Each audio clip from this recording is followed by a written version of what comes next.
Alhamdulillah,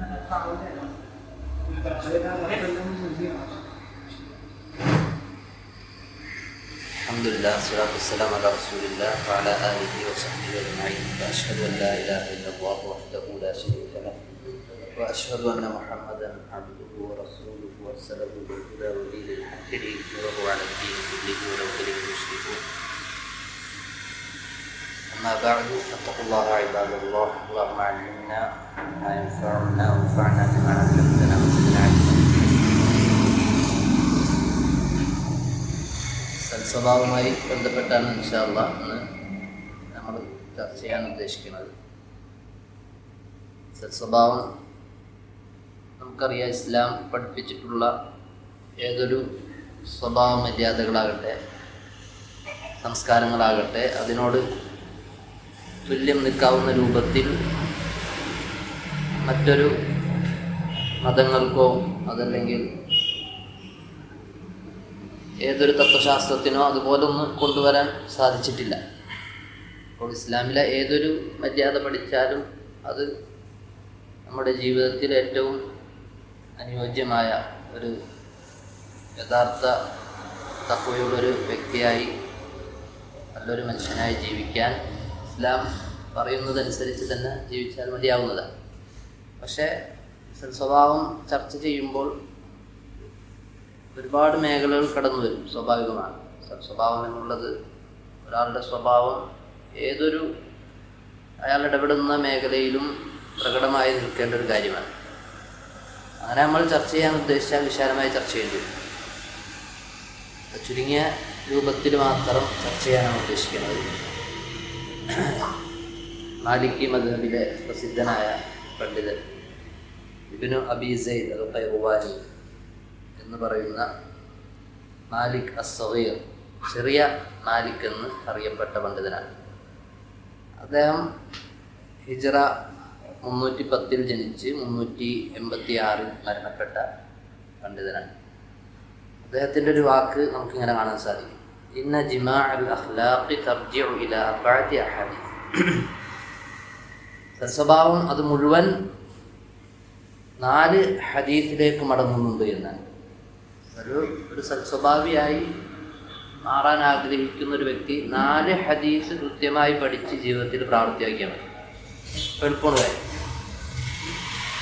അത് സൽസ്വഭാവത്തിൻ്റെ എല്ലാ മേഖലയും പഠിക്കുക എന്നുള്ളത് ഒരുപാട് സമയമെടുക്കുന്ന കാര്യം. യഥാർത്ഥ ഒരു സൽസ്വഭാവിയായി മാറുന്നത് ഈ 4 ഹദീസ് കൃത്യമായിട്ട് പഠിച്ച് അത് ജീവിതത്തിൽ പ്രവർത്തിക്കാൻ മതി. ഒന്നാമത്തെ ഹദീസ് നമുക്ക് പരിചയമുള്ള ഹദീസുകളായിരിക്കും, കേട്ടതായിരിക്കും. ഒരു പക്ഷേ പല ക്ലാസ്സുകളും ഞാൻ പറയാൻ പോകുന്ന വിഷയം നിങ്ങൾക്ക് തന്നെ അറിയുന്നതായിരിക്കും. എന്നാലും ഒരു ഓർമ്മപ്പെടുത്തൽ, അതൊക്കെ പരിമിതിക്ക സംസ്ഥാനം ഓർമ്മപ്പെടുത്തൽ മുഅ്മിനീങ്ങൾക്ക് ഉപകാരപ്പെടുന്നതാണ് എന്ന് അല്ലാഹു സുബ്ഹാനഹു വ തആല പറഞ്ഞത്. ഒന്നാമത്തെ ഹദീസ് ഇമാം ബുഖാരിയും മുസ്ലിമും അവരുടെ സ്വഹീഹിൽ ഉദ്ധരിച്ച അബൂ ഹുറൈറ റളിയല്ലാഹു അൻഹുവിന്റെ ഹദീസാണ്. എന്താണ്? من كان يؤمن بالله واليوم الآخر فليقل خيرا أو ليصمت ومن كان يؤمن بالله واليوم الآخر فليكرم جاره ومن كان يؤمن بالله واليوم الآخر فليكرم ضيفه. നമുക്ക് അറിയുന്നതാണ് അർത്ഥം. എന്താണ്? ആർ അള്ളാഹുവിലും അന്ത്യദിനത്തിലും വിശ്വസിക്കുന്നുവോ അവൻ നല്ലത് പറയട്ടെ, അതല്ലെങ്കിൽ മിണ്ടാതിരിക്കട്ടെ. ആർ അള്ളാഹുവിലും അന്ത്യദിനത്തിലും വിശ്വസിക്കുന്നുവോ അവൻ അവൻ്റെ അയൽവാസിയെ ആദരിക്കട്ടെ. അതുപോലെ തന്നെ വീണ്ടും റസൂൽ സല്ലല്ലാഹു അലൈഹി വസല്ലം ആവർത്തിച്ച് പറഞ്ഞു: ആർ അള്ളാഹുവിലും അന്ത്യദിനത്തിലും വിശ്വസിക്കുന്നുവോ അവൻ അവൻ്റെ അതിഥിയെ ആദരിക്കട്ടെ. ഇതാണ് ഹദീസ്. ചെറിയ നിലക്ക് ഇതിൻ്റെ ഒരു വിശദീകരണം നമുക്കൊന്ന് പറയാം. ഒന്നാമത്തത്, ഈ ഹദീസിൽ അല്ലാഹു സുബ്ഹാനഹു റസൂലുള്ളാഹി സ്വല്ലല്ലാഹു അലൈഹി വസല്ലം പറഞ്ഞിട്ടുള്ളത് ഈ പ്രവർത്തനത്തിനോട് ചേർത്ത് അതിൻ്റെ ഒരു കണ്ടീഷൻ എന്ന പോലെ പറഞ്ഞിട്ടുള്ളത് ആർ അള്ളാഹുവിലും അന്ത്യദിനത്തിലും വിശ്വസിക്കുന്നുവോ എന്നാണ്.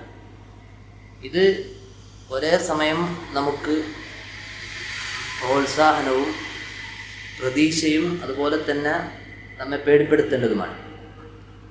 എന്താണ് പറയുന്നത്? അള്ളാഹുവിലും അന്ത്യദിനത്തിലും വിശ്വസിക്കുന്നവൻ ഈ പറയുന്ന കാര്യങ്ങൾ ചെയ്യട്ടെ എന്നാണ്.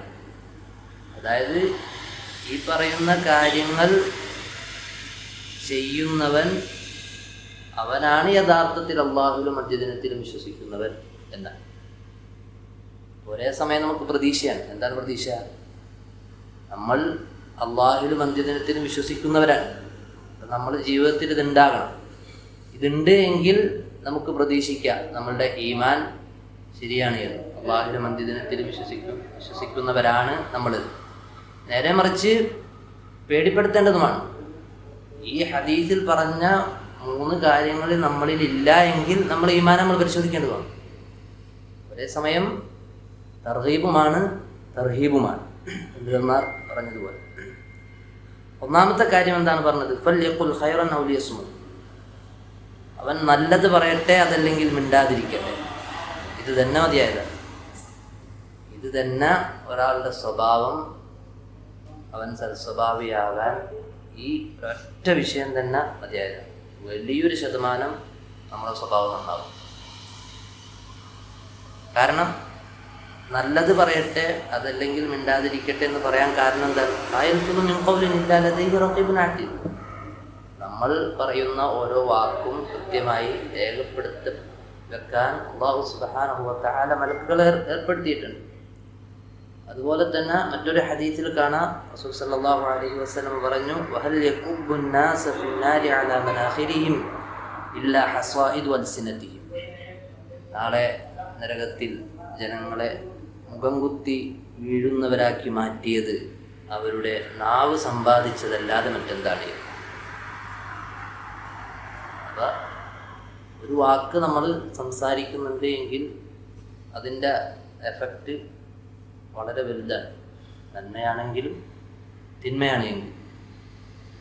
പണ്ഡിതന്മാർ ഈ ഹദീസിനെ വിശദീകരിക്കുന്നിടത്ത് പറഞ്ഞതായി കാണാം, 3 കാര്യങ്ങളിലാണ് ഖൈറായ സംസാരമുള്ളത്. 3 കാര്യങ്ങൾ വിശുദ്ധ ഖുർആനിലെ സൂറത്തുൻ നിസായിലെ ആയത്ത് എടുത്തുകൊണ്ടാണ് പണ്ഡിതന്മാർ പറഞ്ഞത്. ലാ ഖൈറ ഫീ കതീരിൻ മിൻ നജ്വാഹും. അവരുടെ സംസാരങ്ങളിൽ, ഗൂഢാലോചനകളിൽ, അവരുടെ ആലോചനകളിൽ ഖൈർ എന്തിൽ മാത്രമേ ഉള്ളൂ? ഇല്ലാ മൻ അമറ ബിസ്സദഖ. സ്വതക്ക കൊണ്ട് കൽപ്പിച്ചവനൊഴികെ. അതായത് അതിൻ്റെ ഉദ്ദേശം എന്താണ്? ജനങ്ങൾക്ക് നന്മയുണ്ടാക്കുന്ന എന്തൊക്കെ സംസാരങ്ങൾ ഉണ്ടോ അതെല്ലാം ഇതിൽപ്പെടും.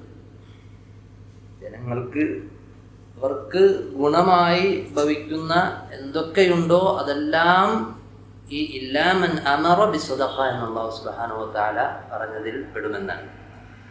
വീണ്ടും അള്ളാഹു പറഞ്ഞു, ഇല്ലാ മൻ അമറ ബിസ്സദഖത്തിൻ ഔ മഅറൂഫിൻ. അതല്ലെങ്കിൽ മഅറൂഫായ കലാം. എന്താണത്? 3 കാര്യങ്ങളാണ് അതിൽ പെടുക. ഒന്ന്, മാ അമറ ബിഹിൻ നബിയ്യു സല്ലല്ലാഹു അലൈഹി വസല്ലം. അള്ളാഹുവിൻ്റെ റസൂൽ സല്ലല്ലാഹു അലൈഹി വസല്ലമ കൽപ്പിച്ച കാര്യം. രണ്ടാമത്തത് മഹാസിനുൽ അഖ്ലാഖ്, നല്ല സ്വഭാവങ്ങൾ. മൂന്നാമത്തത് മാ ജറത് ബിഹിൽ ആദാതു മിമ്മാ ലാ യുഖാലിഫു ശറഅ. പൊതുവെ ഒരാൾ ജീവിക്കുന്ന, അയാളുടെ നാട്ടിൽ നിലനിൽക്കുന്ന, ആ നാട്ടിലെ ജനങ്ങൾ നല്ലതായിട്ട് കാണുന്ന എന്തൊക്കെ സ്വഭാവങ്ങളുണ്ടോ ആ സ്വഭാവങ്ങൾ. പക്ഷെ ഒരു കണ്ടീഷൻ, ആ നാട്ടിലെ ആളുകൾ കാണുന്ന, നല്ലതായിട്ട് കാണുന്ന സ്വഭാവങ്ങൾ ഓരോ നാടിനും അനുസരിച്ച് വ്യത്യാസപ്പെട്ടുകൊണ്ടിരിക്കും. പക്ഷെ ഒരു കണ്ടീഷൻ ഉണ്ട്. എന്താണ്? മിമ്മാ ലാ യുഖാലിഫു ശറഅ. ശറഇനെതിരാകരുത്. ശറഇനെതിരാകാത്ത നമ്മുടെ നാട്ടിലുള്ള നാട്ടാചാരങ്ങൾ, അതല്ലെങ്കിൽ ജനങ്ങൾ അവരുടെ ആദത്തായി അവരുടെ ജീവിതത്തിൽ സ്വീകരിച്ചിരിക്കുന്ന, പൊതുവെ ആ സമൂഹത്തിൽ ഒരു നല്ല വ്യക്തി ചെയ്യുന്ന കാര്യമായിട്ട് ആളുകൾ പരിഗണിക്കുന്ന കാര്യങ്ങൾ എന്തൊക്കെയുണ്ടോ അതെല്ലാം ശറഇനെതിരാകരുത് എന്ന് മാത്രം. ഓരോ നാടിനനുസരിച്ച് വ്യത്യാസപ്പെട്ടുണ്ട്. മൂന്നാമത്തെ ഈ ആയത്തിൽ അല്ലാഹു സുബ്ഹാനഹു വ തആല പറഞ്ഞു, ഔ ഇസ്ലാഹിൻ ബൈനന്നാസ്. ജനങ്ങൾക്കിടയിൽ പരസ്പരം ഇസ്ലാഹ് ഉണ്ടാക്കുന്ന, പരസ്പരം ബന്ധം ചേർക്കുന്ന സംസാരങ്ങൾ.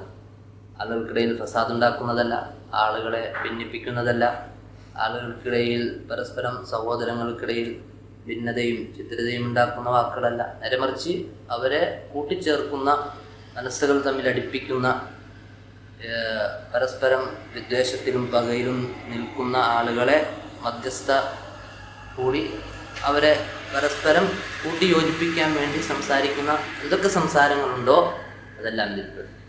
പ്രത്യേകിച്ച് ആ സന്ദർഭത്തിൽ ജനങ്ങൾക്കിടയിൽ ഇസ്ലാഹ് ഉണ്ടാക്കാൻ വേണ്ടി കളവ് വരെ പറയാൻ അനുവാദമുണ്ട് എന്നുള്ളതാണ്. അതായത് ആലോചിക്കുക, ഒരു കളവ് പറഞ്ഞിട്ടാണ് എങ്കിലും അതായത് ഇസ്ലാം സാഹോദര്യ ബന്ധത്തിന് നൽകിയ പ്രാധാന്യത, ഇസ്ലാമിക സാഹോദര്യ ബന്ധത്തിന് നൽകിയ പ്രാധാന്യം നമുക്കറിയാം. റസൂലുള്ളാഹി സ്വല്ലല്ലാഹു അലൈഹി വസല്ലം മക്കയിൽ നിന്ന് മദീനയിലേക്ക് വന്നിട്ട് ആ 1-ാമത്തെ വർഷം തന്നെ നടപ്പിലാക്കിയ കാര്യമാണ് വാഖാത്തുന്നാസ്. എന്താണ്? ജനങ്ങളെ തമ്മിൽ പരസ്പരം സഹോദരങ്ങളാക്കി എന്നുള്ളത്. അത്രമേൽ പ്രാധാന്യമുള്ള വിഷയമാണ് പരസ്പര സാഹോദര്യം നിലനിർത്തുക എന്നുള്ളത്. അതിന് ഭംഗം വരുത്തുന്ന, അതില്ലാതെയാക്കുന്ന എന്തൊക്കെ വാക്കുകളുണ്ടോ, സംസാരങ്ങളുണ്ടോ, പ്രവൃത്തികളുണ്ടോ നമ്മുടെ ഭാഗത്തുനിന്ന് വരുന്നുണ്ടെങ്കിൽ നമ്മളത് ഒഴിവാക്കണം. ഈ കാര്യങ്ങളാണ്, ഈ 3 കാര്യങ്ങളിലാണ് ഖൈറുള്ളത്. അതല്ലാത്ത എന്തൊക്കെ കാര്യങ്ങളുണ്ടോ, സംസാരങ്ങളുണ്ടോ നമ്മുടെ നാവ് കൊണ്ട്, അതെല്ലാം നമുക്ക് ദോഷകരമായി ബാധിക്കുന്നതാണ് എന്നുള്ളതാണ്. ഇനി ഈ വിഷയവുമായി ബന്ധപ്പെട്ട് മുൻഗാമികൾ പറഞ്ഞ ഒരുപാട് കൗലുകൾ കാണാൻ സാധിക്കും. ഏതാനും ചിലത് മാത്രം ഓർമ്മപ്പെടുത്തുന്നു. ചില മുൻഗാമികൾപ്പെട്ട സലഫുകൾ പറഞ്ഞതായി കാണാം, മാ നദിംതു അലാ സുകൂത്തിൻ മർറ വലാകിൻ നദിംതു അലൽ കലാമി കസീറ. ഞാൻ മിണ്ടാതിരുന്നതിൻ്റെ പേരിൽ ഒരിക്കൽ പോലും ഞാൻ ഖേദിച്ചിട്ടില്ല. മിണ്ടാതിരുന്നതിൻ്റെ പേരിൽ ഖേദിച്ചിട്ടില്ല. പക്ഷേ ഞാൻ സംസാരിച്ചതിൻ്റെ പേരിൽ ഞാൻ ഒരുപാട് തവണ ഖേദിച്ചിട്ടുണ്ട്. അതങ്ങനെ സംസാരിക്കേണ്ടില്ലായിരുന്നു എന്ന് ആലോചിച്ചു. മിണ്ടാതിരുന്നതിൻ്റെ പേരിൽ ഒരിക്കലും എനിക്ക് ഖേദിക്കേണ്ടി വന്നിട്ടില്ല. അതുപോലെ തന്നെ ചില സലഫുകൾ പറഞ്ഞതായി കാണാം, അൽ ഇൻസാൻ ലാ യൻബഗി ലഹു അൻ യുഖ്രിജ മിൻ കലാമിഹി ഇല്ലാ മാ യഹ്താജു ഇലൈഹി കമാ അന്നഹു ലാ യുൻഫിഖു മിൻ കസ്ബിഹി ഇല്ലാ മാ യഹ്താജു ഇലൈഹി. ഒരാൾ അദ്ദേഹത്തിൻ്റെ സമ്പത്തിൽ നിന്ന് എങ്ങനെയാണ് ചെലവഴിക്കുക, ആവശ്യത്തിനനുസരിച്ചാണ്. ഒരു 10 രൂപയുടെ സാധനം കടയിൽ പോയി വാങ്ങിക്കുന്ന സമയത്ത് 11 രൂപ കൊടുത്ത് വാങ്ങാൻ നമ്മൾ തയ്യാറാവില്ല. 10 രൂപയുടെ സാധനം പോട്ടെ, 1 രൂപയുടെ ഒരു മിഠായി വാങ്ങിക്കുകയാണെങ്കിലും അത് 1 രൂപ 50 പൈസ പോലും കൊടുത്ത് നമ്മൾ വാങ്ങില്ല. എന്നതാണ് അവിടെ ആ 1 രൂപയുടെ ആവശ്യമുള്ളൂ. ആ സമ്പത്ത് ചെലവഴിക്കുന്നതിന് നമ്മൾ എപ്രകാരം സൂക്ഷിച്ചിരുന്നുവോ അതല്ലെങ്കിൽ സൂക്ഷിക്കുന്നുവോ അതേപോലെ മുൻഗാമികൾ അവരുടെ സംസാരത്തെ സൂക്ഷിച്ചിരുന്നത്. അതായത് നാവ് ഉപയോഗപ്പെടുത്തുമ്പോൾ, സമ്പത്ത് ഉപയോഗിക്കുമ്പോൾ എങ്ങനെ ശ്രദ്ധിച്ചിരുന്നോ, ഒരു സാധനം വാങ്ങുന്ന സമയത്ത് എത്രത്തോളം അതിന് പൈസ കൊടുക്കുന്നോ എന്നതുപോലെ ഒരു സദസ്സിൽ എത്ര സംസാരിക്കണം അത്രേ ഉള്ളൂ. ഒരാളോട് എത്ര അളവിൽ സംസാരിക്കുന്നു അത്രേ ഉള്ളൂ. അതിൽ കൂടുതൽ അവർ സംസാരിച്ചിരുന്നില്ല എന്ന്. അതുപോലെ ആകണം എന്നാണ്. സമ്പത്തിനെ നമ്മൾ ഉപയോഗിക്കുമ്പോൾ എപ്രകാരം അത് ദൂർത്തു വരാതെ അതല്ലെങ്കിൽ നമ്മളിൽ നിന്ന് നഷ്ടപ്പെട്ടു പോകാതെ നമ്മൾ സൂക്ഷിക്കുന്നുവോ അപ്രകാരം നമ്മുടെ നാവിൽ നിന്ന് വരുന്ന വാക്കുകളെ അവർ ശ്രദ്ധിച്ചിരുന്നു എന്ന്. അതുപോലെ ഒരുപാട് വചനങ്ങൾ കാണാൻ സാധിക്കും. കൂടുതൽ വിശദീകരിക്കുന്നില്ല, 4 ഹദീസ് വിശദീകരിക്കാനുള്ളതുകൊണ്ട്. രണ്ടാമത്തെ കാര്യം ഈ ഹദീസിൽ പറഞ്ഞത് ഫല്യുക്രിം ജാറഹു എന്നാണ്, അയൽവാസിയെ ആദരിക്കട്ടെ എന്നാണ്. ഇവിടെ റസൂൽ സല്ലല്ലാഹു അലൈഹി വസല്ലം ഉപയോഗിച്ച പദപ്രയോഗം നോക്കണം. ഫൽ യുക്രിം ജാറഹു എന്നാണ്. ഇക്റാം എന്ന് പറഞ്ഞാൽ അറബിയിൽ ആ പദം ഏറ്റവും നല്ല സാധനത്തിന് ഉപയോഗിക്കുന്നതാണ്. അതായത് സക്കാത്ത് പിരിക്കാൻ വേണ്ടി, സക്കാത്ത് എടുക്കുന്ന സമയത്ത് എന്താണ് റസൂൽ സല്ലല്ലാഹു അലൈഹി വസല്ലം കൽപ്പനയാണ്, ഇയ്യാക വ കറായിമ അംവാലിഹിം, അവരുടെ സമ്പത്തിൽ നിന്ന് മേൽത്തരം സമ്പത്തിനെ നീ സൂക്ഷിക്കണമെന്ന്. കാരണം അതായത് ഒരാൾക്ക് ഏറ്റവും ആവശ്യകരമായ ഏറ്റവും നല്ല ഒരാൾക്കൊരു 10 ആടുണ്ട് എങ്കിൽ അതിൽ അയാൾക്ക് ഉപകാരപ്പെടുന്ന ഏറ്റവും മുന്തിയ ഇനം, അയാൾ വലിയ വില കൽപ്പിക്കുന്ന ഒരാട് ഇതിലുണ്ടാവും. അതാണ് ഇവിടെ ഉദ്ദേശം. എന്നതുപോലെ നമ്മൾ ഒരു അയൽവാസിയോട് പെരുമാറുമ്പോൾ ഏറ്റവും നല്ല രൂപത്തിൽ എങ്ങനെ പെരുമാറാൻ പറ്റുമോ, സംസാരം, പ്രവർത്തനം എന്താകട്ടെ അത് ആ രൂപത്തിലായിരിക്കും. ഫൽ യുക്രിം ജാറഹു എന്നാണ്. അല്ലാതെ വേറൊരു പ്രയോഗമല്ല റസൂൽ സല്ലല്ലാഹു അലൈഹി വസല്ലം നടത്തിയത്. എന്താണ് ഇതിൻ്റെ ദ്വാബിത്തുകൾ, മാനദണ്ഡങ്ങൾ? 3 കാര്യങ്ങളെ നമ്മൾ ശ്രദ്ധിക്കണം ഒരു അയൽവാസിയോട് ഇടപെടുമ്പോൾ. 3 കാര്യങ്ങൾ. ഒന്ന്, അവന് നന്മ എത്തിക്കാനായിരിക്കണം നമ്മുടെ പ്രവർത്തനങ്ങളും ഉദ്ദേശവും സംസാരവുമെല്ലാം. അവന് നന്മ എത്തിക്കാൻ നമ്മൾ ഉദ്ദേശമായിരിക്കണം. അത് ഇനി നേരിട്ട് അവന് സമ്പത്ത് കൊണ്ട് സഹായിക്കുക, അതല്ലെങ്കിൽ ശാരീരികമായിട്ട് സഹായിക്കലാകട്ടെ, അതല്ലെങ്കിൽ അവനില്ലാത്ത സമയത്ത് അവനെക്കുറിച്ചുള്ള സംസാരമാകട്ടെ, അവന് നന്മ വരുന്ന രൂപത്തിലല്ലാതെ നമ്മുടെ ഭാഗത്തുനിന്ന് ഒരു ഇടപെടൽ ഉണ്ടാകാൻ പാടില്ല എന്നുള്ളതാണ്. ഒരു അയൽവാസിയെ കുറിച്ച് മറ്റുള്ളവൻ്റെ മുന്നിൽ നമ്മൾ ഗീബത്ത് പറയാം, അവൻ്റെ കുഴപ്പങ്ങൾ ന്യൂനതകൾ പറഞ്ഞടക്കുക എന്നുള്ളത് അവനോട് ചെയ്യുന്ന ദുൽമൻ അക്രമം, അവന് ഹൈറല്ല അതുകൊണ്ടുണ്ടാവണം. അപ്പം അത് ഒഴിവാക്കണം. രണ്ടാമത്തെ കാര്യം, അവനിൽ കഫുൽ അദാ അൻഹു, അവന് ഉപദ്രവം ഉണ്ടാക്കുന്ന എന്തൊക്കെയുണ്ടോ അതെല്ലാം ഒഴിവാക്കണം. ഒരു ഹദീസിൽ ഇങ്ങനെ വന്നിട്ടുണ്ട്, അയൽവാസിനോടുള്ള കടമ വളരെ പ്രധാനപ്പെട്ടതാണ്. ഒരു ഹദീസിൽ ഇങ്ങനെ കാണാം, ലഅൻ യസ്നിയ അർറജുലു ബിഅശ്രി നിസ്വത്തിൻ ഐസറു അലൈഹി മിൻ അൻ യസ്നിയ ബിംറഅതി ജാരിഹി. ഒരാള് 10 സ്ത്രീകളുമായി വ്യഭിചരിക്കുന്നതിനേക്കാൾ അപകടകരമാണ് അയൽവാസിയുടെ ഭാര്യയെ വ്യഭിചരിക്കാൻ. അയൽവാസിയോടുള്ള കടമയുടെ എത്രത്തോളം പ്രാധാന്യത ഉണ്ട് എന്ന് ഇത് മാത്രമേ നമ്മൾ ചിന്തിച്ചാൽ മതി. മൂന്നാമത്തെ കാര്യം, അവനുമായി സഹകരിക്കുക. അവന് ഹൈറുള്ള എന്തൊക്കെ കാര്യങ്ങളുണ്ടോ അതിൽ അവനുമായി സഹകരിക്കുക, അവനെ സഹായിക്കുക എന്നുള്ളതാണ്. ഈ 3 കാര്യങ്ങൾ അയൽവാസിയോടുള്ള ഇടപെടലിൽ നമ്മൾ ശ്രദ്ധിക്കണം. അതുപോലെ തന്നെ റസൂൽ സല്ലല്ലാഹു അലൈഹി വസല്ലമയുടെ ഹദീസിൽ കാണാം, നമുക്കറിയുന്നതാണ്, കേട്ടതായിരിക്കും, അയൽവാസിക്ക് അനന്തര സ്വത്ത് കൊടുക്കേണ്ടി വരുമോ എന്ന് വരെ തോന്നുമാറ് ജിബ്രീൽ അലൈഹിസ്സലാം റസൂൽ സല്ലല്ലാഹു അലൈഹി വസല്ലമയുടെ അയൽവാസിയുടെ വിഷയത്തിലുള്ള വസിയത്ത് നൽകിക്കൊണ്ടിരുന്നു എന്നാണ്. അയൽവാസി വ്യത്യസ്ത രൂപത്തിലുണ്ടാവും. ഒന്ന്, ചിലപ്പോൾ അയൽവാസി മുസ്ലിം ആയിരിക്കും, അതേപോലെ തന്നെ കുടുംബ ബന്ധമുള്ള അയൽവാസി ആയിരിക്കും. ഇങ്ങനെയുള്ള ആളുകളോട് 3 ഹക്കുണ്ട്. എന്താണ്? ഒന്നവൻ അയൽവാസിയാണ് എന്നുള്ള ഹക്കുണ്ട്, മുസ്ലിമാണ് എന്നുള്ള ഹക്കുണ്ട്, കുടുംബ ബന്ധം എന്നുള്ള ഹക്കുണ്ട്. ഈ 3 ഹക്കും അവകാശങ്ങളും നമ്മൾ അവന് കൊടുക്കണം. ഇനി രണ്ടാമത്തെ ദർജ, കുടുംബ ബന്ധം ഉണ്ടാകില്ല, അയൽവാസി ആയിരിക്കും, മുസ്ലിം ആയിരിക്കും, അവന് 2 ഹക്കുണ്ട്, അയൽവാസി എന്നതും മുസ്ലിം എന്നതും. മൂന്നാമത്തത്, കുടുംബ ബന്ധം ഉണ്ടാകില്ല, മുസ്ലിമും ആയിരിക്കില്ല, കാഫിറായിരിക്കും, പക്ഷെ അവൻ അയൽവാസിയാണ്, ഹക്കുണ്ട്, അതിനോടുള്ള ഹക്കുണ്ട്, അവകാശം നമ്മൾ കൊടുക്കണം.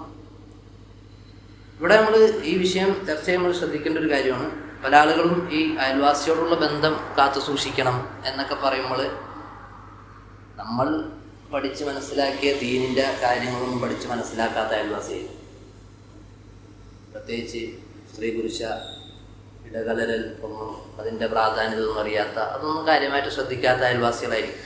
അപ്പോൾ അയൽവാസിയോടുള്ള കടമകൾ നിർവഹിക്കുക എന്ന് പറഞ്ഞാൽ അയൽവാസിയുടെ വീട്ടിൽ പോകുക, ഇടക്കിടക്ക് പോകുക, അവിടെ ഇരിക്കുക, അവിടുത്തെ സ്ത്രീകളുമായിട്ട് സംസാരിക്കുക, അവരിങ്ങോട്ട് വരിക, നമ്മുടെ വീട്ടിൽ ഒരു ഇസ്ലാം പറഞ്ഞ നിബന്ധനകളും മാനദണ്ഡങ്ങളും മറകളും ഒന്നും സ്വീകരിക്കാതെയുള്ള സന്ദർശനങ്ങളുടെ വിധി എന്താ? അങ്ങനെ ഒരു ബന്ധം അയൽവാസിയോട് പുലർത്തേണ്ടതുണ്ടോ? ഇബ്നു ബാസ് റഹിമഹുല്ലാഹ് അദ്ദേഹം പറഞ്ഞതായി കാണാം, فإن لم ينفع هذا التزاور ولم يحصل به الإصلاح للأوضاع وزوال المنكر شرع تركه لعدم الفائدة. ഇങ്ങനെ ഒരു ഉപകാരമില്ലാത്ത, ദീൻ പറഞ്ഞ നേട്ടങ്ങളോ അതല്ലെങ്കിൽ കാര്യങ്ങളോ ഒന്നും നേടിയെടുക്കാൻ പറ്റാത്ത, മുൻകറായ കാര്യങ്ങൾ നടക്കുന്ന രൂപത്തിലുള്ള സന്ദർശനങ്ങളാണ് എങ്കിൽ ദീനിൻ്റെ നിലപാട് എന്താണ് ആ വിഷയത്തിൽ? അത് ഒഴിവാക്കാൻ. അയൽവാസിയോടുള്ള കടമ നിർവഹിക്കുക എന്നതിൽ അവനെ സന്ദർശിക്കുക എന്നതില്ല, അവനെ സന്ദർശിക്കണമെന്ന് നിർബന്ധമില്ല. എന്താണ്? അവന് ഹദീസിൽ കാണാം, എന്താണ്? ഈ ഭക്ഷണം ഉണ്ടാക്കിയിട്ടുണ്ടെങ്കിൽ കുറച്ച് കൂടുതൽ വെള്ളം ചേർത്തിട്ട് അയൽവാസിക്ക് കൊടുക്കുക. അതുപോലെ തന്നെ അവനോടുള്ള ഹക്കുകൾ നമ്മൾ നേരത്തെ പറഞ്ഞതുപോലെ അവന് നന്മ ചെയ്തു കൊടുക്കുക, നന്മയിൽ അവന് സഹകരിക്കുക, അവനോട് ഉപദ്രവം ചെയ്യാതിരിക്കുക, ഇതെല്ലാമാണ് അതിൽപ്പെടുക. നേരെമറിച്ച് ഇസ്ലാമിൻ്റെ മാനദണ്ഡങ്ങൾ ഒന്നും പാലിക്കാതെയുള്ള സന്ദർശനങ്ങളാണ് എങ്കിൽ അത് നമ്മൾ ഈ നെയ്യത്തി ചെയ്താലും നമുക്ക് കുറ്റം കിട്ടുമെന്നല്ലാതെ നമുക്കതുകൊണ്ട് പ്രതിഫലം ലഭിച്ചോളണമെന്നില്ല. അതുകൊണ്ട് നേരെമറിച്ച് ഇസ്ലാമിക മര്യാദകൾ പാലിക്കുന്ന 2 അയൽവാസികളാണ് എങ്കിൽ സന്ദർശനം അനുവദനീയമാണ്. നമ്മൾ ശ്രദ്ധിക്കേണ്ട വിഷയമാണ്. മൂന്നാമത്തെ കാര്യം ഈ ഹദീസിൽ പറഞ്ഞത് ഇക്റാമുൽ ദൈഫ്, അതിഥിയെ ആദരിക്കുക എന്നുള്ളതാണ്. ഇതിൽ ഈ വിഷയത്തിൽ വാജിബാണോ അതല്ല മുസ്തഹബാണോ എന്ന് പണ്ഡിതന്മാർക്കിടയിൽ അഭിപ്രായ വ്യത്യാസമുള്ള കാര്യമാണ്. അതുപോലെ തന്നെ എത്ര ദിവസമാണ് എന്നുള്ളതെല്ലാം ചർച്ചയുള്ള വിഷയമാണ്. ഇതിൽ ഒരു ദിവസം ഹദീസുകളിൽ കൃത്യമായിട്ട് വന്നതായി കാണാം. ഇമാം ബുഖാരി മുസ്ലിമൊക്കെ ഉദ്ധരിച്ച ഹദീസിൽ ഇബ്നുൽ ഖയ്യിം റഹിമഹുല്ലാഹ് ഈ ഹദീസ് സംസാരിക്കുന്നിടത്ത് അദ്ദേഹം പറഞ്ഞതായി കാണാം, ഒരു രാത്രിയും പകലും എന്താണ് ആതിഥ്യം നൽകുക എന്നുള്ളത് വാജിബാണ്.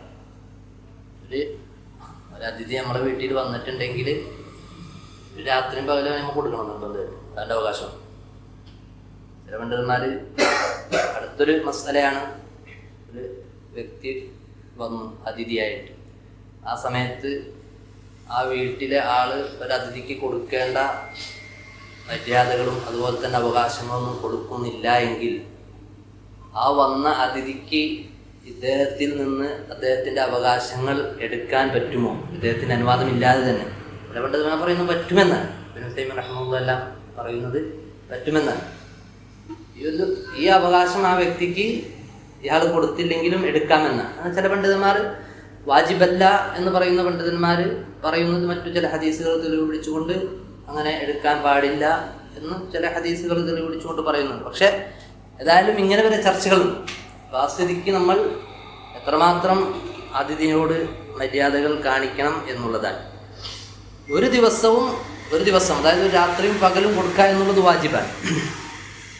എന്നാൽ അതിന് ശേഷമുള്ള 2 ദിവസം, 2ാമത്തെ ദിവസവും 3ാമത്തെ ദിവസവും അത് വളരെ മുഅക്കദായ ശക്തമായ സുന്നത്താണ് എന്നാണ് പണ്ഡിതന്മാർ പറയുന്നത്. എന്നാൽ 3 ദിവസം കഴിഞ്ഞിട്ടുള്ള ബാക്കി ദിവസങ്ങൾ, അതിൽ കൂടുതലുള്ള ദിവസങ്ങൾ അവനുള്ള സ്വതക്കയാണ് എന്നാണ് പണ്ഡിതന്മാർ. അതിഥിക്കുള്ള സ്വതക്കയാണ് എന്നാണ്. ഇതെല്ലാം ഹദീസുകളുടെ പിൻബലമുള്ള കാര്യമാണ്.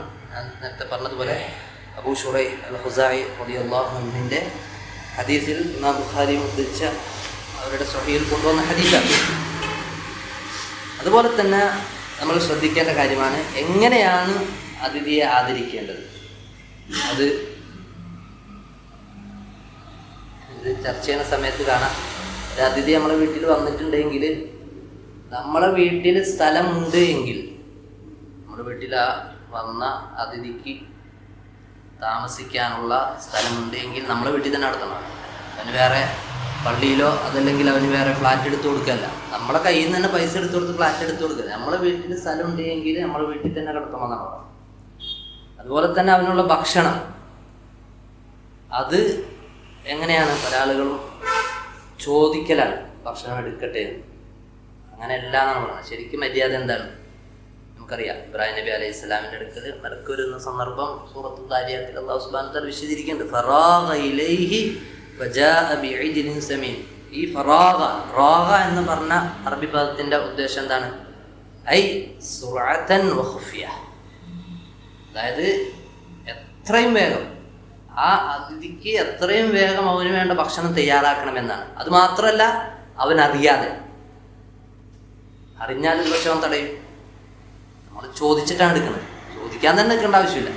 ഇനി ചോദിക്കാതെ നിന്നാൽ തന്നെ ഇനി നമ്മൾ തയ്യാറാക്കണം അവൻ അറിയാൻ പോലും പാടില്ല എന്നാണ്. അത്രയും രഹസ്യമായിട്ടുണ്ട്. ഈ റാഗ എന്ന പദത്തിൻ്റെ ഉദ്ദേശത്താണ് സുഹത്തൻ നൊഫിയാണ്. അത്രയും നമ്മൾ ശ്രദ്ധിക്കേണ്ട വിഷയമാണ് അതിഥിയെ ആദരിക്കുക എന്നുള്ളത്. അതുപോലെ തന്നെ ശ്രദ്ധിക്കേണ്ട വിഷയം, ഇനി ഒരാൾക്ക് ഇതിനൊന്നും വകുപ്പില്ല, അതിഥിയെ ആദരിക്കാനുള്ള സമ്പത്തില്ല, അതിഥിയെ വീട്ടിൽ കിടത്താനുള്ള സൗകര്യമില്ല എങ്കിൽ ഈ വാജിബിൽ നിന്ന് നീങ്ങിപ്പോകും. ഇനി അടുത്ത ശ്രദ്ധിക്കേണ്ട വിഷയം, അതിഥിയായി വരുന്ന വ്യക്തി ശ്രദ്ധിക്കേണ്ട ചില കാര്യങ്ങൾ. അതെല്ലാം ഹദീസുകളിൽ കാണാൻ സാധിക്കും. ഈ വ്യക്തിക്ക്, ഈ വീട്ടുകാരന് പ്രയാസമുണ്ടാക്കുന്ന രൂപത്തിൽ ആ വ്യക്തി അവിടെ താമസിക്കാൻ പാടില്ല എന്നുള്ളതാണ്. അത്രയും സമയം അത് നമ്മൾ അതിഥിയായിട്ട് പോകുന്നവർ ശ്രദ്ധിക്കേണ്ട കാര്യമാണ്. അതുപോലെ തന്നെ നമ്മൾ നേരത്തെ ചർച്ച ചെയ്ത വിഷയം, അതായത് ഈ ആതിഥ്യം കൊടുക്കുന്ന വ്യക്തി അവൻ്റെ അവകാശങ്ങൾ കൊടുത്തില്ല എങ്കിൽ അവനിൽ നിന്ന് അതെടുക്കാൻ പറ്റുമോ എന്നുള്ളത് ചർച്ച ചെയ്യുന്നിടത്ത് നമ്മൾ നേരത്തെ പറഞ്ഞിരുന്നു. റഹിമഹുള്ളയുടെ ഖൗലൊക്കെ പറഞ്ഞു. എന്നാൽ പല ഉലമാക്കളും നേരത്തെ പറഞ്ഞതുപോലെ ലാ യഹില്ലു മാലും ഇല്ലാ ബിത്വീബി നഫ്സിൻ മിൻഹു എന്ന ഇമാം അഹ്മദ് ഉദ്ധരിച്ചത് റഹിമഹുള്ളൊക്കെ സ്വഹീഹാക്കിയ ഹദീസാണ്. ഒരു മനുഷ്യൻ്റെ സമ്പത്ത് ഒരാൾക്ക് ഹലാലാവുകയില്ല അവൻ അതിൽ സംതൃപ്തനായിക്കൊണ്ട് നമ്മൾ എടുക്കുന്നതല്ലാതെ എന്നുള്ള രൂപത്തിൽ വന്ന ഹദീസുകളൊക്കെ പിടിച്ചിട്ട് പറയുന്നത് അങ്ങനെ എടുക്കാൻ പാടില്ല എന്നുള്ളതാണ്. ഏതായാലും നമ്മൾ ശ്രദ്ധിക്കേണ്ട വിഷയമാണ് എന്നുള്ളതാണ്. അതുപോലെ തന്നെ നമ്മൾ ശ്രദ്ധിക്കേണ്ട ഒരു കാര്യമാണ്, ആതിഥ്യം നമ്മൾ നൽകുന്ന സമയത്ത് പല ആളുകളും 2 പേര് വന്നിട്ടുണ്ടെങ്കിൽ 5 പേർക്കുള്ള ഭക്ഷണം ഉണ്ടാക്കും. എന്താണ് അതിൻ്റെ ഇസ്ലാമിക ഒരു നിലപാട്? 3 കണ്ടീഷൻ ഉണ്ടെങ്കിൽ പറ്റും. 3 കണ്ടീഷൻ. ഒന്നാമത്തത് യകൂന മിമ്മാ ഇൻദൽ ഇൻസാൻ, അത് അവൻ്റെ അടുക്കൽ 2 പേര് വന്നിട്ടുണ്ടെങ്കിൽ 5 പേർക്ക് ഉണ്ടാക്കാനുള്ള ഭക്ഷണം ഉണ്ടാക്കാനുള്ള പൈസ ഈ വ്യക്തിയുടെ കയ്യിലുണ്ട് എങ്കിൽ ഉണ്ടാക്കാം. അതല്ലാതെ 2 പേര് വന്നിട്ട് 2 പേർക്ക് ഇത് മാത്രം അങ്ങനെ വെച്ചു കൊടുക്കും, അതല്ലെങ്കിൽ അതൊരു മര്യാദ കുറവല്ലേ എന്ന് പറഞ്ഞിട്ട് 3 പേർക്കുള്ള ഭക്ഷണം കൂടി കൂടുതൽ ഉണ്ടാക്കാൻ വേണ്ടി ബാക്കിയുള്ള ആളുകളിൽ നിന്ന് പൈസ കടം വാങ്ങിച്ചിട്ട് 5 പേർക്കുള്ള ഭക്ഷണം ഉണ്ടാക്കണോ? എൻ്റെ ആവശ്യം നമ്മളെ കയ്യിൽ ഉണ്ടാക്കാം. അതാണ് ഒന്നാമത്തെ കണ്ടീഷൻ. ഉണ്ടാക്കാം, 5 പേർക്കുള്ള ഭക്ഷണം ഉണ്ടാക്കാം, പ്രശ്നമില്ല. പക്ഷെ ഒന്നാമത്തെ കണ്ടീഷൻ നമ്മുടെ കയ്യിൽ അതിനുള്ള സമ്പത്ത് ഉണ്ടാകണം. രണ്ടാമത്തത് അത് ഉണ്ടാക്കി കഴിഞ്ഞാൽ പിന്നെ അത് ഇസ്രാഫാകരുത്. ഇസ്രാഫാകുന്ന പറഞ്ഞാൽ അത് ദൂർത്തായി പോകരുത്. കാരണം 2 പേര് വന്നു, ശരി, 5 പേർക്കുള്ള ഭക്ഷണം ഉണ്ടാക്കി കഴിഞ്ഞാൽ അവർ 2 പേര് ഭക്ഷിച്ച് കഴിഞ്ഞാൽ ബാക്കിയുള്ള 3 പേരുടെ ഭക്ഷണം കഴിക്കാൻ വീട്ടിൽ ആളുണ്ടാവണം. അത് പിന്നീട് പുറന്തള്ളുന്ന അവസ്ഥ, നശിപ്പിച്ച് കളയുന്ന അവസ്ഥ ഉണ്ടാകരുത്. രണ്ടാമത്തെ കണ്ടീഷൻ. മൂന്നാമത്തെ കണ്ടീഷൻ, അതാണ് ഇവിടെ ഏറ്റവും വലിയ പ്രശ്നം. മൂന്നാമത്തെ കണ്ടീഷനാണ് പലപ്പോഴും നമ്മളെ ബാധിക്കുന്ന കാര്യം. അതൊരു തഫാഖുറിൻ്റെ ബാബിലാകരുത്. അതായത് തഫാഖുർ എന്ന് പറയാം, ഒരു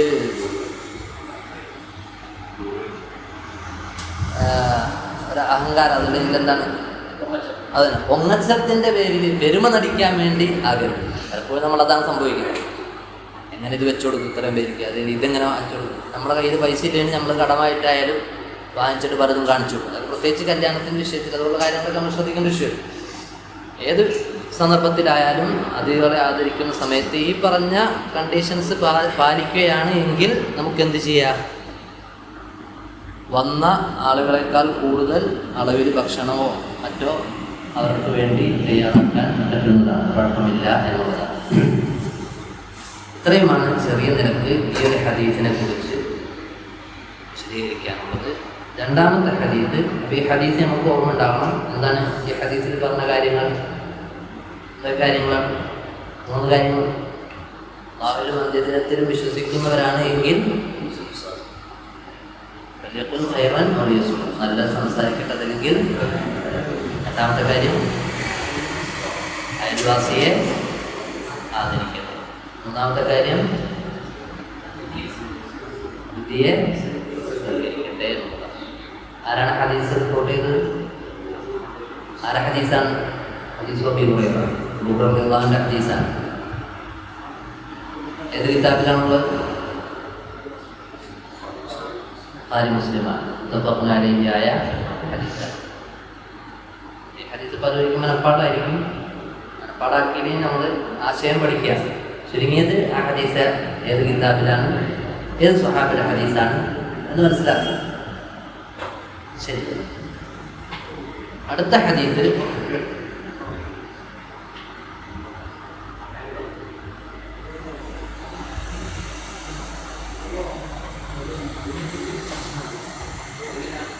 ഹദീസ് ഇമാം ബുഖാരിയും മുസ്ലിമും തന്നെ ഉദ്ധരിച്ച ഹദീസാണ്. പക്ഷേ സ്വഹാബി വ്യത്യാസമുണ്ട്.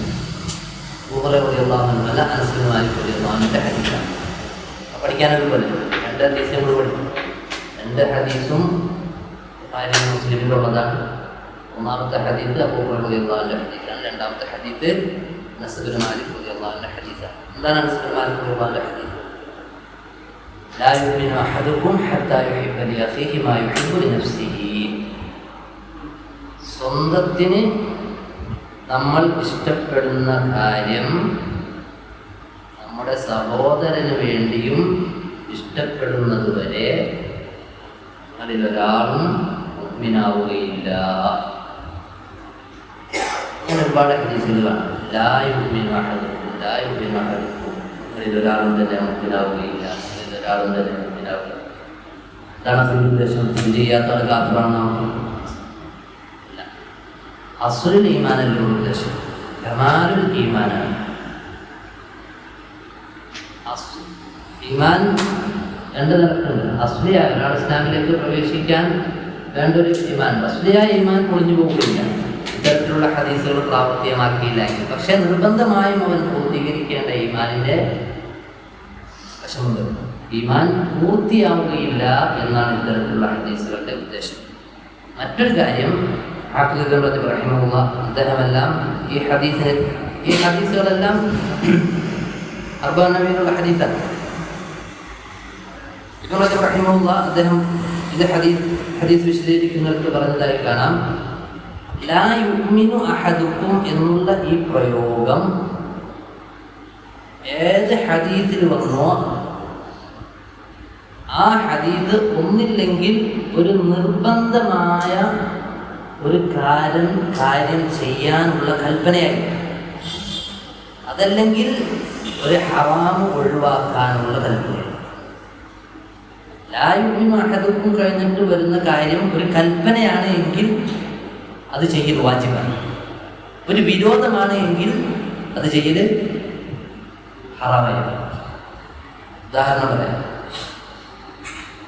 ഒരു ഹദീസിൽ കാണാം, എന്താണ്, വല്ലാഹി ലാ യുഅ്മിൻ വല്ലാഹി ലാ യുഅ്മിൻ വല്ലാഹി ലാ യുഅ്മിൻ. 3 പ്രാവശ്യം അല്ലാഹുവിനെ സത്യം ചെയ്തുകൊണ്ട് റസൂൽ സല്ലല്ലാഹു അലൈഹി വസല്ലം പറഞ്ഞു, മുഅ്മിനാവുകയില്ല.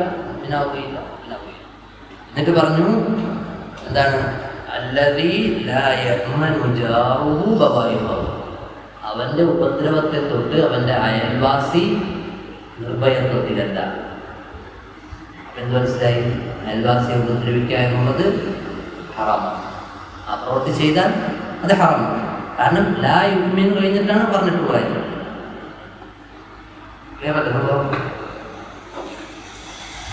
ഇനി ഈ ഹദീസിനെ നമുക്ക് പരിശോധിക്കാം. ഹത്താ യുഹിബ്ബ ലി അഖീഹി എന്നാണ് പറഞ്ഞത്.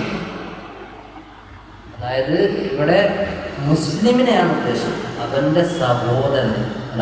ഇസ്ലാമിക സഹോദരി ബന്ധത്തിൻ്റെ പ്രാധാന്യത്തിന് അവൻ്റെ സഹോദരനെ ഇഷ്ടപ്പെടണമെന്നാണ്. പിന്നെ ഒരുപാട് തെളിവുകളുണ്ട്, നമ്മൾ വിശദീകരിക്കേണ്ട ആവശ്യം. രണ്ടാമത്തെ കാര്യം മാ യുഹിബ്ബു ലി നഫ്സിഹി എന്നാണ് പറഞ്ഞത്. അവൻ അവൻ്റെ നഫ്സിനെ ഇഷ്ടപ്പെടുന്നത് എന്നാണ്. നേരെ മറിച്ച് എന്തല്ല പറഞ്ഞത്, മാ തുഹിബ്ബുഹു നഫ്സുഹു എന്നല്ല പറഞ്ഞത്. അവൻ്റെ നഫ്സ് ഇഷ്ടപ്പെടുന്ന കാര്യം എന്നല്ല പറഞ്ഞത്. നമ്മളെ നഫ്സ് ഇഷ്ടപ്പെടുന്ന പല കാര്യങ്ങളുണ്ട്. അത് ചിലപ്പോൾ പലതും ദേഹച്ചൊക്കെ അനുസരിച്ചുള്ള ഹറാമുകൾ കാര്യമായിരിക്കും. അപ്പം നമ്മളെ നഫ്സ് ആഗ്രഹിക്കുന്ന കാര്യമാണ്, നമുക്ക് വേണ്ടി ആഗ്രഹിക്കുന്ന കാര്യമാണ്. നഫ്സ് പല തെറ്റുകളുടെ നഫ്സ് അമ്മാറത്തും ബിസ്സൂ. നഫ്സ് എന്താണ്, വേച്ചറുകൾക്ക് കൽപ്പിക്കുന്ന നഫ്സായിരിക്കും. അത്രയും കൃത്യമായിട്ടാണ് സുസർവാസനം പ്രയോഗിച്ചത്. നമ്മൾ എന്താകണമെന്നാണോ നമ്മൾ ആഗ്രഹിക്കുന്നത്, നമ്മൾക്ക് എങ്ങനെ വരണമെന്നാണോ നമ്മൾ ഉദ്ദേശിക്കുന്നത്, അത് നമ്മുടെ സഹോദരനെ ഉദ്ദേശിക്കണമെന്നാണ്. ഇതിൽ പല ദറജകൾ പണ്ഡിതന്മാർ വിശദീകരിക്കുന്നു. ഒന്നാമത്തെ ദറജ, നമ്മുടെ ഒരു മുസ്ലിമായ ഒരു സഹോദരന് ഷെർറ് വരാൻ ആഗ്രഹിക്കും. മുസ്ലിമായ ഒരു സഹോദരന് ഷെർറ് വരാൻ ആഗ്രഹിക്കും. എന്താണ് എൻ്റെ വിധി? പണ്ഡിതന്മാർ പറയണത് ഹറാം, മുത്ലഖൻ ഹറാം. ഹറാം ഗൗരവമുള്ള വിഷയം. നമ്മുടെ മുസ്ലിം സഹോദരന്, ഇത് നമ്മുടെ കുടുംബക്കാരനില്ല, നമ്മുടെ സംഘടനകളിൽ വരുന്നില്ല, നമ്മുടെ നാട്ടിലുള്ളവരെന്നല്ല പറഞ്ഞത്. മുസ്ലിം എന്ന പരിധിയിൽ ആരൊക്കെ വന്നിട്ടുണ്ടോ അവരിൽ ഒരാൾക്കും ഒരു ശബ്ദ പോലും വരാൻ നമ്മുടെ മനസ്സിൽ ഉണ്ടാവാനാണ്. ഓരോ വിഷയം ശബ്ദം വിശദീകരിക്കേണ്ട ആവശ്യമില്ല. രണ്ടാമത്തെ ദറജ, ഷർറ് വരാൻ ആഗ്രഹിക്കണില്ല, ഖൈറും വരാൻ ആഗ്രഹിക്കണില്ല. അതൊരു വരാൻ ആഗ്രഹിക്കണില്ല, ഖൈറും ആഗ്രഹിക്കണില്ല.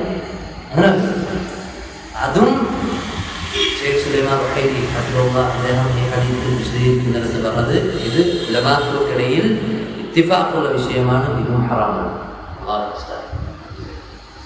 ഷർറ് വരാൻ ആഗ്രഹിക്കേണ്ടാകില്ല, പക്ഷെ നമ്മൾ ഖൈർ വരാൻ ആഗ്രഹിക്കേണ്ട എന്തെങ്കിലും വിഷയമാണ്. ഇതും പറ്റില്ല, ഇതും ഹറാം. മൂന്നാമത്തെ ദറജ, യുഹിബ്ബു ലഹുമുൽ ഖൈറ ലാകിൻ ദൂനമാ യുഹിബ്ബു ലിനഫ്സി, വരാൻ ആഗ്രഹിക്കുന്നുണ്ട്, പക്ഷേ നമുക്ക് ലഭിക്കുന്നത്ര ലഭിക്കണം. നമുക്ക് തന്നെ കൺട്രോൾ ചെയ്യാം. വരാൻ ആഗ്രഹിക്കുന്നുണ്ട്, പക്ഷെ എനിക്ക് കിട്ടുന്നത്ര കിട്ടണ്ട. എന്ത് വിഷയമായാലും, സമ്പത്തായാലും അധികാരമായാലും എന്ത് വിഷയമായാലും എനിക്ക് കിട്ടുന്നത് ഇൽമ്, അറിവ് എനിക്ക് കിട്ടുന്നത്ര അവന് കിട്ടില്ല. ഞാൻ പഠിച്ചത്ര അവൻ പഠിക്കാൻ പാടില്ല, എൻ്റെ അത്ര അവൻ വളരില്ല. പറ്റോ? എന്താണ് അതിൻ്റെ വിധി? ഇത് മൊത്തത്തിൽ പറഞ്ഞാൽ ശൈഖ് സുലൈമാൻ റഹിമഹുല്ലാഹ് പറയണത്, മൊത്തത്തിൽ ഇതിനെ എടുക്കുകയാണ് എങ്കിൽ ചില നിബന്ധനകളും കാര്യങ്ങളും വ്യത്യാസം വരും. പക്ഷെ എന്നാൽ മൊത്തത്തിൽ പറയണമെങ്കിൽ ഇത് മുഹറമാണ്, അത് പറ്റില്ല. അതാണ് ഈ ഹദീസിൽ പറഞ്ഞത്. നമുക്ക് നമുക്ക് ഉള്ളത് തന്നെ പറഞ്ഞത്, നമുക്ക് നമ്മൾ എന്താണോ ഇഷ്ടപ്പെടുന്നത്, നമ്മൾ എന്താണോ ആഗ്രഹിക്കുന്നത്, അതവർ കിട്ടണമെന്നാണ് ഹദീസിൽ പറഞ്ഞത്. അങ്ങനെ ആഗ്രഹം വേണമെന്നാണ്. അടുത്ത തർജ്ജമ, അടുത്ത തർജ്ജമ, 4ാമത്തെ തർജ്ജമ. മറ്റു മുസ്ലിമീങ്ങൾക്ക് ഖൈർ വരണമെന്ന് ആഗ്രഹിക്കുന്നുണ്ട്, പക്ഷെ എത്രത്തോളം? എനിക്ക് കിട്ടുന്ന അത്രയും കിട്ടും.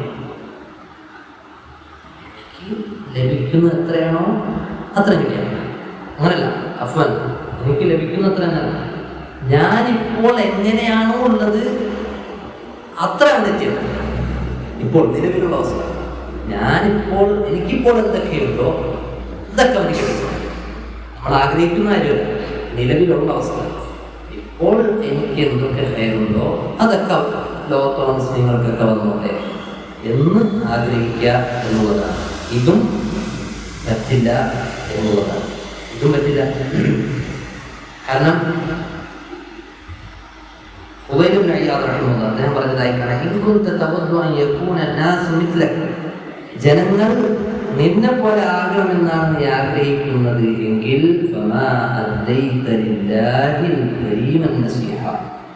നീ എന്ത് ചെയ്തിട്ടില്ല? നസീഹത്ത്, ഗുണകാംക്ഷ ഉള്ളവനായിട്ടില്ല എന്നുള്ളതാണ്. അദ്ദേഹം അപ്പൊ പിന്നെ അവർ നിന്നേക്കാൾ താഴെ ലഭിക്കണമെന്ന് നീ ആഗ്രഹിച്ചാത്ത അവസ്ഥ എന്താണ്? നിന്നെ നീ ഇപ്പോൾ ഉള്ള അവസ്ഥയിൽ തന്നെ അവരെത്തട്ടെ എന്നാണ് നിന്റെ ആഗ്രഹമെങ്കിൽ പോലും നീ നസീഹത്തുള്ളവനല്ല എന്നാണ് പറയുന്നത്. പിന്നെ നമ്മളെക്കാൾ കുറവ് ലഭിക്കാനാണ് നമ്മളുടെ ആഗ്രഹമെങ്കിൽ മറ്റുള്ളവർക്ക് നമ്മൾ ചിന്തിക്കാൻ വിഷയം. 5ാമത്തെ ദർജ, യുഹിബ്ബു ലിൽമുസ്ലിമി മാ യുഹിബ്ബു ലിനഫ്സിഹി ഫഹാദാ വാജിബുൻ ഫിൽ ജുംല. നമ്മൾ എന്തൊക്കെയാണോ നമുക്ക് വരാൻ ആഗ്രഹിക്കുന്നത്, എന്തൊക്കെയാണോ നമ്മൾ ഇഷ്ടപ്പെടുന്നത്, ഞാൻ ഭാവിയിൽ ഇങ്ങനെ ആകണം, ഞാൻ ഇത്ര പഠിക്കണം, ഞാൻ ഇത്ര സമ്പാദിക്കണം, ഞാൻ ഇത്ര അധികാരം ലഭിക്കണം, എന്തൊരു വിഷയമാണ്, അത് ദീനിന്റെ വിഷയമാകട്ടെ ദുനിയാവിന്റെ വിഷയമാകട്ടെ, നമ്മൾ എന്തൊക്കെ നമുക്ക് ഇഷ്ടപ്പെടുന്നുണ്ടോ ആഗ്രഹിക്കുന്നുണ്ടോ അതെല്ലാം മറ്റുള്ളവർക്കും ലഭിക്കണം, അവരും അതുപോലെ ആകണമെന്നാണ് നമ്മുടെ ആഗ്രഹം വേണ്ടത് എന്നുള്ളതാണ്. ഇതാണ് ഈ ഹദീസിന്റെ ഉദ്ദേശം. ഇനി 6ാമത്തെ ദർജ, ഇതിനും അപ്പുറം എന്തായിരിക്കും? 6ാമത്തെ ദർജ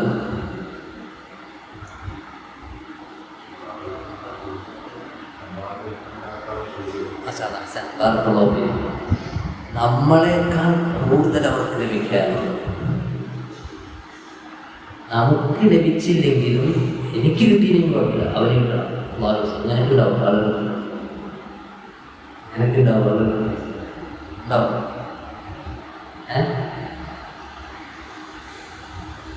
എത്ര തത്വമുള്ള വ്യക്തിയാണെങ്കിലും ഇത് ഒരു 10 വിഷയത്തിൽ 9 വിഷയത്തിൽ ആഗ്രഹിക്കുന്നു, ഒരു വിഷയത്തിലെ പോലെ ഒരു വിഷയത്തിൽ ആഗ്രഹിക്കാത്തുള്ളൂ. അങ്ങനെ അത് മനസ്സിലാവും. എല്ലാ വിഷയത്തിലും വേണമെന്നുള്ള ആ വിഷയം പലപ്പോഴും ഇത് ഒരേ ലെവലിലുള്ള ആളുകളെ ബാധിക്കും.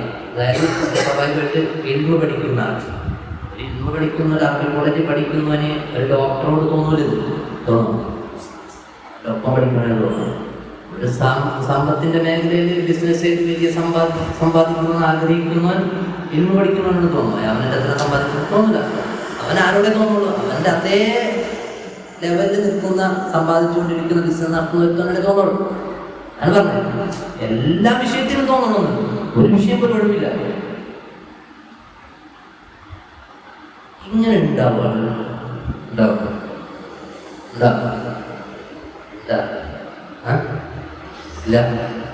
ഇല്ലേ? അങ്ങനെ ആരില്ല, ഇങ്ങനെ ആരില്ലേ? ഒരുപാട് ക്ലാസ്സുകൾ സ്വന്തത്തെ മറന്നുകൊണ്ട് മറ്റുള്ളവർക്ക് പ്രാധാന്യം. വിശുദ്ധ ഖുർആൻ അല്ലാഹു സുബ്ഹാനഹു വ തആല സൂറത്തുൽ ഹശ്റിൽ പ്രത്യേകം പുകഴ്ത്തി ആയത്ത് അവതരിപ്പിച്ചതാണ്. വയുസിറൂന അലാ അൻഫുസിഹിം വലൗ കാന ബിഹിം ഖസാസ. സ്വന്തത്തിനാവശ്യമുണ്ടെങ്കിലും മറ്റുള്ളവർക്ക് പ്രാധാന്യം നൽകുന്നവരാണ്. ആരെപ്പറ്റിയാണ്? സാറുകൾക്കെത്തി സമൂഹം കഴിഞ്ഞു പോയി. സമൂഹം കഴിഞ്ഞു പോയിട്ടുണ്ട്. അവരെ പോലെ ആകാനാണ് നമ്മൾ ആഗ്രഹിക്കുന്നത്. അവർ പോയ സ്വർഗത്തിലേക്ക് പോകാനാണ് നമ്മൾ ആഗ്രഹിക്കുന്നത്. ഏതാണ് ഉദാഹരണം തന്നെ? നമ്മൾ നേരത്തെ പറഞ്ഞതുപോലെ മദീനയിൽ വന്നിട്ട് സല്ലല്ലാഹു അലൈഹി വസല്ലം ചെയ്ത ഏറ്റവും പ്രധാനപ്പെട്ടൊരു കാര്യമാണ് പരസ്പരം സഹോദരങ്ങളാക്കി മാറ്റിയുള്ളത്. അബ്ദുറഹ്മാൻ ഇബ്നു ഔഫ് റളിയല്ലാഹു അൻഹുവിനെ സഹോദരനാക്കിയത് സഅദ് റളിയല്ലാഹു അൻഹുവിനെയാണ്. സഅദ് റളിയല്ലാഹു അൻഹു അൻസാരിയാണ്. അൻസാരികളിൽ വലിയ സമ്പന്നനാണ്. അബ്ദുറഹ്മാൻ ഇബ്നു ഔഫ് റളിയല്ലാഹു അൻഹു എന്താണ് ചെയ്തത്? സഅദ് റളിയല്ലാഹു അൻഹു പറഞ്ഞു, താങ്കൾക്ക് ഞാൻ എൻ്റെ സമ്പത്തിൻ്റെ പകുതി തരാം. എൻ്റെ സമ്പത്തിൻ്റെ പകുതി ഞാൻ താങ്കൾക്ക് തരാം. അതൊക്കെ അതൊരു വിഷയം. അതന്നെ വളരെ പ്രയാസമുള്ള കാര്യമാണ്. അതെല്ലാം നമ്മൾ ചിന്തിക്കാൻ പറ്റും. എനിക്ക് രണ്ട് ഭാര്യമാരുണ്ട്.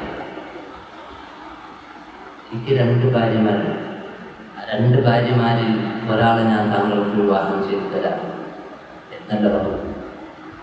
എൻ്റെ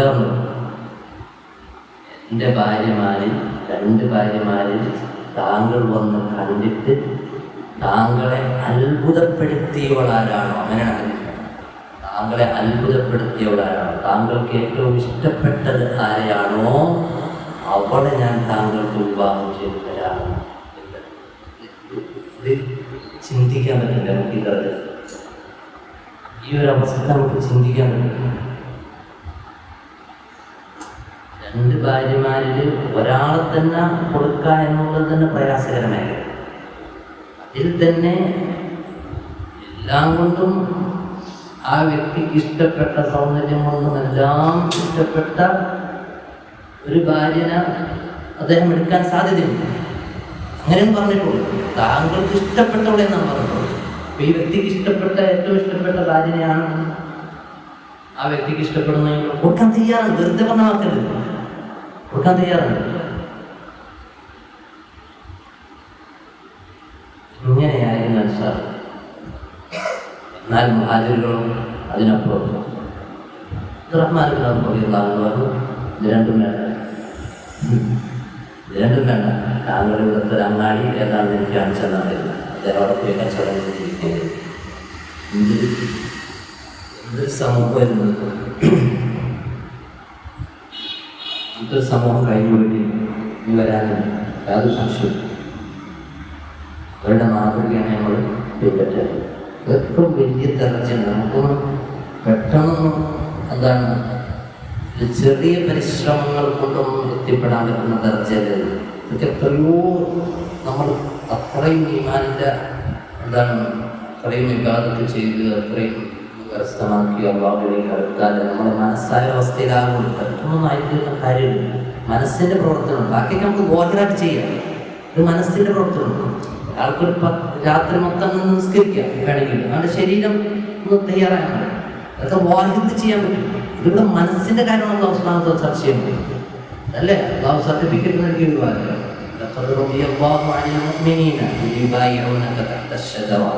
ആ ബൈഅത്തിൽ ഖുർആനിൽ പങ്കെടുത്ത ആളുകൾ അവരെ തൃപ്തിപ്പെട്ടിരിക്കുന്നു. അവരുടെ ഹൃദയത്തിൽ അല്ലാഹു സുബ്ഹാനഹു വ തആല ഹൃദയത്തിൽ ഹൃദയത്തിന് സർട്ടിഫിക്കറ്റാണ് ഉണ്ടാവുന്നത്. ആദ്യങ്ങളുടെ സമൂഹമില്ല, കഴിഞ്ഞിട്ടില്ല. അതുകൊണ്ടാണ് നമ്മൾ പറയുന്നത് സ്വഹാബത്തിൻ്റെ മനസ്സിൽ സ്വഹാബത്തിൻ്റെ രീതിയാണ്, ഫഹ്മാണ് നമ്മൾ എടുക്കേണ്ടതെന്ന് പറയുന്നത് വെറുതല്ല. ഖുർആൻ മനസ്സിലാക്കേണ്ടത് സ്വഹാബത്ത് മനസ്സിലാക്കിയതുപോലെയാണ്, ഹദീസ് മനസ്സിലാക്കേണ്ടത് സ്വഹാബികൾ മനസ്സിലാക്കിയതുപോലെയാണ്. അല്ലാണ്ട് പിന്നീട് വന്ന ആരുടെ വാക്കനുസരിച്ചല്ല. അത് പറയാൻ കാരണം വെറുതല്ല. അള്ളാഹു ഇത്രയധികം പുകഴ്ത്തിയ ആയത്തുകൾ അവതരിപ്പിച്ചിട്ടുള്ള വിഭാഗമാണ്. ശരി, ഇനി ഈ വിഷയം നമ്മൾ പഠിക്കുമ്പോൾ ശ്രദ്ധിക്കേണ്ട ചില കാര്യങ്ങൾ. ദുനിയാവിൻ്റെ വിഷയത്തിലാണ് ഈ ഈസാർ, ഇതിനാണ് ഈസാർ എന്ന് പറയാം. അതായത് നമ്മളെക്കാൾ നമുക്ക് ആവശ്യമുണ്ടായിട്ടും അത് പരിഗണിക്കാതെ മറ്റുള്ളവന് പ്രാധാന്യം നൽകുക. ഇതിന് ഈസാർ എന്ന് പറയാം അറബി. ഇത് ദുനിയാവിൻ്റെ വിഷയത്തിലാണ് എങ്കിൽ മുസ്തഹബ്ബാണ്. ദുനിയാവിൻ്റെ വിഷയത്തിലാണ് എങ്കിൽ മുസ്തഹബ്ബാണ്. എന്നാൽ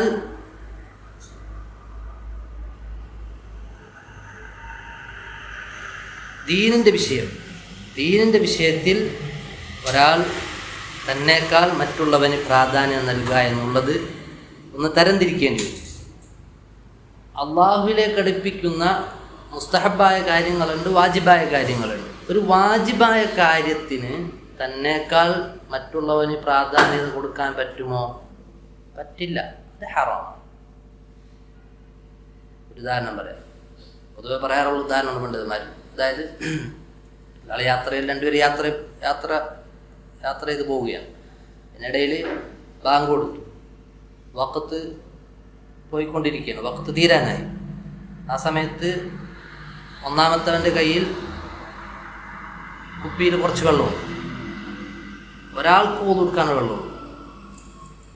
ആ സമയത്ത് അവൻ വിചാരിക്കണം, ഞാൻ wudu എടുക്കണം, എന്നേക്കാൾ എൻ്റെ സഹോദരന് പ്രാധാന്യം നൽകുക. അവന് രണ്ടാമത്തേൻ്റെ ഒരു വെള്ളമില്ല. ഇവൻ്റെ ആകെ ഒരു ബോട്ടിൽ ഒരാൾക്ക് wudu എടുക്കാനുള്ള വെള്ളമുള്ളൂ. ഈ ഒന്നാമത്തവൻ്റെ മേൽ ആ സമയത്ത് wudu എടുക്കുക എന്നുള്ളത് വാജിബാണ്. കാരണം എന്താണ്? നാലായത്തിമുൽ വാജിബു ഇല്ലാ ബിഹി ഫഹുവ വാജിബ്. ഒരു അടിസ്ഥാന തത്വം. ഒരു വാജിബ് വീടണമെങ്കിൽ മറ്റൊരു പ്രവർത്തനം കൊണ്ടല്ലാതെ ആ വാജിബ് വീടുകയില്ല എങ്കിൽ ആ പ്രവർത്തനവും വാജിബാണ്. നിസ്കാരം വാജിബാണ്. നിസ്കാരം ശരിയാകണമെങ്കിൽ wudu വേണം. അതുകൊണ്ട് wuduവും വാജിബാണ്. ഈ ഒന്നാമത്തെ വ്യക്തിയുടെ മേൽ ആ സമയത്ത് wudu എടുക്കുക എന്നുള്ള വാജിബാണ്. അവൻ്റെ ആ വാജിബ് ഒഴിവാക്കിയിട്ട് ഞാൻ wudu എടുക്കണം, നീ wudu എടുക്കും, പറ്റോ? വാജിബിൻ്റെ വിഷയത്തിൽ പറ്റും. എന്നാൽ മുസ്തഹബിൻ്റെ വിഷയമാണ് എങ്കിൽ, സുന്നത്തിൻ്റെ വിഷയമാണ് എങ്കിൽ എന്താണ് അവസ്ഥ? അതിന് രണ്ട് നിലക്ക് മനസ്സിലാക്കണം. അതായത് കണ്ടീഷൻ ഉണ്ട് അവിടെ. മസ്ലഹത്ത് ഉണ്ട് എങ്കിൽ, മസ്ലഹത്ത് അതായത് അതുകൊണ്ട് ഒരു ഗുണമുണ്ട് എങ്കിൽ, നന്മയുണ്ട് എങ്കിൽ മറ്റുള്ളവന് പ്രാധാന്യം നൽകുക. അതുകൊണ്ട് മസ്ലഹത്ത് ഇല്ല എങ്കിൽ, മസ്ലഹത്ത് എന്ന് പറഞ്ഞാൽ ആ വേർഡ് നിങ്ങൾ പഠിക്കണം. മസ്ലഹത്ത് മഫ്സദത്ത് എന്നുള്ളത്. മസ്ലഹത്ത് എന്ന് വെച്ചിട്ടുണ്ടെങ്കിൽ അത് നേരെ മലയാളത്തിന് അത്ര പറഞ്ഞാലും മതിയാവില്ല. അത് നന്മ, ഗുണം എന്നൊക്കെ വേണമെങ്കിൽ പറയാം എന്നുള്ളൂ. കുറച്ച് പഠിക്കുമ്പോൾ കറക്റ്റ് ആ വേർഡിൻ്റെ ഉദ്ദേശം മനസ്സിലാവും. മസ്ലഹത്ത് ഉണ്ട് എങ്കിൽ മുസ്തഹബായ വിഷയങ്ങളിൽ മറ്റുള്ളവർക്ക് പ്രാധാന്യം നൽകുക. മസ്ലഹത്ത് ഇല്ല എങ്കിൽ പറ്റില്ല. ഉദാഹരണം പണ്ഡിതന്മാർ പറയാനുള്ളത്, സുലൈമാൻ റഹീലി അദ്ദേഹം ഈ ക്ലാസ്സിൽ പറയണത്, ഒരാൾ ഒന്നാമത്തെ സൊഫിൽ നിൽക്കണം. ഒന്നാമത്തെ സൊഫിൽ നിൽക്കുക എന്നുള്ള പ്രത്യേകതയുള്ള കാര്യമാണ്, പ്രാധാന്യമുള്ള സൊഫാണ്. ആ ഒന്നാമത്തെ സൊഫിലേക്ക് അദ്ദേഹം കടന്നു വരുന്ന സമയത്ത് ആ സൊഫിൽ ഒരാൾക്ക് നിൽക്കാനുള്ള സ്ഥലമേ ബാക്കിയുള്ളൂ. ആ സമയത്ത് അദ്ദേഹത്തിൻ്റെ പിതാവുമൊത്താണ് വരുന്നത്. ആ സമയത്ത് ഈ വ്യക്തി വന്ന് ഒന്നാമത്തെ സൊഫിൽ നിൽക്കുന്ന സമയത്ത് ബേക്കിൽ വരുന്ന പിതാവിന് വേണ്ടി ആ ഒന്നാമത്തെ സൊഫ് ഒഴിഞ്ഞു കൊടുക്കുക എന്നുള്ളത് അവിടെ ഒരു മസ്ലഹത്തുണ്ട്. എന്താണ് മസ്ലഹത്ത്? ഒരു നന്മ, പിതാവിനെ ആദരിക്കാനുള്ള, വാപ്പാക്ക് പ്രാധാന്യം. മാത്രമല്ല ആ പ്രവൃത്തി കണ്ടിട്ടത് മറ്റുള്ളവർക്കും പ്രേരണയാണ്. വാപ്പയോടുള്ള ഒരു പിതാവിനോടുള്ള പെരുമാറ്റ മര്യാദകളെ മറ്റുള്ളവരും അറിയും എന്നുള്ളൊരു മസ്ലഹത്തുണ്ട്. അങ്ങനെയാണ് എങ്കിൽ വാപ്പക്ക് ഒന്നാമത്തെ സൊഫിൽ സ്ഥാനം കൊടുത്തിട്ടും അതിന് രണ്ടാമത്തെ സൊഫിൽ നിൽക്കാം. നേരെ മറിച്ച് ഇതേ വ്യക്തി തന്നെ അടുത്ത വക്തിന് അവൻ്റെ സുഹൃത്തുമായിട്ടാണ് വരുന്നത്, ക്ലാസ്സിൽ പഠിക്കുന്ന അതല്ലെങ്കിൽ ഒരുമിച്ച് അതേ പ്രായമുള്ള ഒരു സുഹൃത്തുമായിട്ടാണ് വരുന്നത് എങ്കിൽ ഇവൻ വന്ന് ഒന്നാമത്തെ സൊഫിൽ നിൽക്കുന്ന സമയത്ത് പുറകിൽ സുഹൃത്ത് വരുന്നത്, ഒരാൾക്ക് നിൽക്കാനുള്ള സ്ഥലമേ ബാക്കിയുള്ളൂ. ഇവൻ മാറി കൊടുക്കണോ? വേണ്ട, അതിലൊരു മസ്ഫഹത്തില്ല. അവൻ തന്നെ നിൽക്കണം. മനസ്സിലായിക്കാണെന്ന് വിചാരിക്കുന്നു. കൂടുതൽ നമ്മൾ പഠിക്കാൻ തയ്യാറായ കാര്യങ്ങൾ കൂടുതൽ വ്യക്തമാകും. അങ്ങനെ ചെയ്യുക എന്നുള്ളത് മസ്ഫഹത്തില്ല എങ്കിൽ അങ്ങനെ ചെയ്യുക എന്നുള്ളത് മക്റൂഹായിട്ടാണ് പറയുന്നത്. അല്ലാഹു അഅലം. എൻ്റെ ഹദീസ് കൂടി നമ്മൾ വിശദീകരിക്കാനുണ്ട്. സമയം എന്താണ് ചെയ്യേണ്ടത്? എൻ്റെ ഹദീസ് വിശദീകരിച്ച് വരുമ്പോൾ ചിലപ്പോൾ ഒരു അരമണിക്കൂർ എന്തായാലും ചുരുങ്ങിയതിലൊക്കെ പിടിക്കും. ബാങ്കിൻ്റെ സമയമാകും.